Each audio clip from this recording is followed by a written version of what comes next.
What's going on, folks? Ted from Nerd Immersion here, and as promised, let's talk about this DM screen that comes with Spelljammer Adventures in Space. I used to do these sort of DM screen reviews all the time. I used to get them all from Gale Force 9. This one is in-house to Wizards of the Coast. So first up, you can get a good look at the art here. We have some ships flying through the air. We have this sort of large, maybe god-like creature here. We have some solar dragons and some floating crystals. It's got a kind of a purple vibe, which it does seem to be. Purple is the color of wild space, or Spelljammer at the very least. A dog here. It's just like right here. Dora. It's going to bother me. All right. Let's dive into the inside. So I will tell you, as of right now, I do not believe you can get this as a standalone product. It comes in the box set. This is the screen that came with the inside the collector's edition cover. This doesn't look like a collector's edition screen, so I do believe that the screens are the same as far as art on the outside. Correct me if I'm wrong in the comments. I will also tell you up front, as far as a review goes, this is going to be a generally positive review. I do ultimately think, for what it is, this is probably the best DM screen that WotC has designed, and also one of the best screens for a specific setting. If you recall back to like the Tyranny of Dragons DM screen, these two inside panels were just the conditions, two panels, and this panel was just art of NPCs. This one provides you a ton of useful information, obviously relevant to Spelljammer, but I do think if you're going to be running a Spelljammer campaign, having this in front of you will be useful. So if we go ahead and take a look right here, this is standard stuff, right? This is how to set a DC and what ability scores tied to what skills.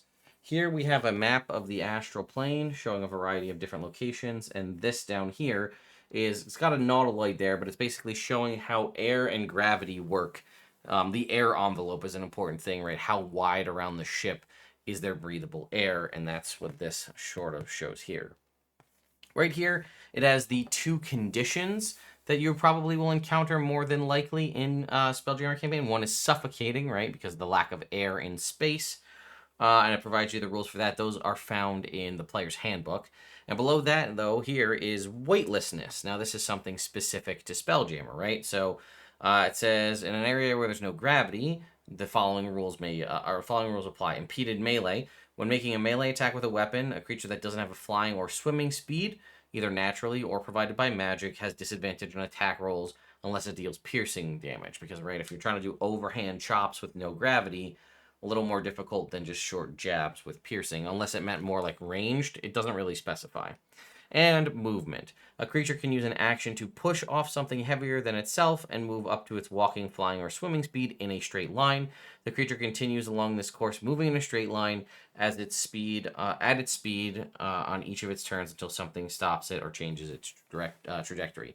That's, what is that, Newton's third law, right? An object in motion will stay in motion until acted on by an outside force. That's the same thing, right? That's the nature of the sort of frictionless surface that is space. So, if I'm stuck and I'm here and I take something and I throw it that direction and let it go, it will go that direction and I will go in the opposite direction in the amount of force that was used to generate that. And I will continue to move that direction, as will those keys, I said keys, but whatever I throw, will continue to move apart at that same speed until something happens. We either bump into something accelerates or decelerates us, and it's nice to see that they're bringing in the real world physics into Dungeons and Dragons. This panel here is all about encounters in space. So this right here is wild space encounters, and this is astral sea encounters. And it is a D100 table. It doesn't look like it might be about 25 options here. And it just gives you a little blurb on the side. Also a little bit about the initial attitude of the NPCs you encounter, right? Are they hostile, indifferent, or friendly? But it says you can roll a random counter using those two tables, or by choosing an encounter that you like. If the encounter is with a spelljamming ship, which we'll talk about in a second, you can roll on the ship encounters table, which is on the next panel, to determine the ship's crew, ship and its crew, or you can create a ship encounter of your own. See the Astral Adventurer's Guide for more information. Creatures marked with an asterisk on those encounter tables are from Boo's Astral Menagerie, the Spelljammer book. The rest are in the monster manual, and those with a dagger marking them can serve as a spelljammer because it's a spellcaster, right? So that means that character could be a spelljammer. It says if a humanoid has no specific race, you get to pick. All right, so the inside panel here is the ship encounters we were just talking about, right? So these are all one table, and you can see thing right here. Flying fish ship Horizon, turtle ship Snorkel, tyrant ship Doom Dreamer, and it tells you kind of who's on the crew. And then this here is basically further information, starting distance. How far away is this ship when you encounter it? 250 feet, 500 feet, or 1,000 feet. Those are ranges associated with different aspects of what Spelljammer ships can do. And this little section down here is about crashing, right? Because again, if it's a ship and it's in space and you crash into each other, bad things can happen. So it talks about the size of the object or creature that you strike, large, huge, or gargantuan, and how much damage is dealt in bludgeoning damage based on that size. So if a ship runs into something that doesn't have hit points, apply that damage to the ship. The ship stops after crashing into a gargantuan or a movable creature or object. Otherwise, the ship can continue moving if it has any movement left, and whatever is struck moves to the nearest unoccupied space that isn't in the ship's path. And lastly, on this final panel that you can see here, this is all sort of about life on a Spelljammer. We have shipboard tasks, ship quirks, ship cargo, and then 2 versions of it. So for the shipboard tasks, we have... sorry, my phone is buzzing here, and dogs are barking in the background. Don't know if you can hear them, but anyway, shipboard tasks. What are people going to do aboard? Right, during the uneventful part of a voyage, the captain of a spelljamming ship can put crew members to work in several ways. We can see things like swabbing the deck, teaching the basics of a language, preparing a dinner, and so on. Ship quirks. What makes this ship unique? Right, give it a little bit of personality. Unattended tools often go missing, only to reappear a D4 hours later in another part of the ship. Or a creature seated in the ship's spelljamming helm hears a faint spacefaring shanties in its mind. It says spacefaring chanties. I assume that's supposed to be shanties in its mind, except when the ship is under attack. So that's that. And then there's the cargo, right? Cheap cargo here, expensive cargo. It says to randomly determine what's in the cargo hold of a spelljamming ship, roll a d6 times on the cheap cargo table and a d4 minus 1 on the expensive cargo table. Duplicate result indicates the ship has more of the same cargo. If it's locked, at least one crew member, typically the captain, has the key. A character can try to unlock it with thieves' tools with a DC 20 dexterity check. So some cheap cargo options. We have barrels of ale, fresh water, locked cage containing a hostile beast of your choice, ballista bolts.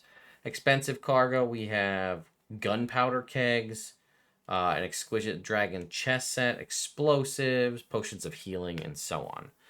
And that is the entirety of the Spelljammer Adventures in Space DM screen. Like I said, this is obviously a very niche product. If you're not playing Spelljammer Adventures in Space, this probably isn't going to be very useful to you. But as I said, for someone running it, I do think this is probably one of the best design screens out there at accomplishing what it's set out to do. So you'll have all the information, a lot of that. I mean, the fact that it has random encounter tables built into it is kind of nice, especially if your party's just kind of cruising around wild space and you're looking for something to do rather than flipping to the book and you just be like, oh, hey, there it is. I might have preferred, honestly, I was going to say I might have preferred more ship-based mechanics, but there really aren't that much, or isn't that much information on ship-based mechanics in the book. Again, I will be going over all of these books in full detail once the book officially releases next week on the 16th. That day it will become available on D&D Beyond. And for the screen, it's okay to kind of show it like I did, but I prefer if I'm going to do a full in-depth review, I like to pull up the stat blocks and things in D&D Beyond to showcase it, so it's a little easier for folks who want to follow along themselves, or, you know, it's easier for them to read it while they listen to me talk, rather than me kind of holding the book and gesturing at it. That's a little bit more difficult. But if you want to get a little more rundown of what's contained in there, you can check out the live stream I did the other night where I did a Q&A and I sort of kind of flipped through and answered everybody's questions. So anyway, let me know your thoughts and opinions on the Spelljammer Adventures in Space DM screen. Worth it? I mean, I guess that you can't get it as a standalone, at least as far as I know, and it's thrown in the box. That's a nice to have. So I guess I'm kind of torn, right? Because I think I do enjoy that particular screen. I think it's well designed. I think it gets the point across and it does what it needs to do. But if somehow that led to the books having to be smaller to fit within the side the slipcase, I would say ditch the screen and give us more content. I'll also, just as a reminder, if you're going to be running this, don't forget about the Monstrous Compendium Volume 1 that had Spelljammer monsters. That'll add 10 more to the existing monsters you have in Boo's Astral Menagerie. So, anyway, thank you all so much for watching, and I'll see you next time.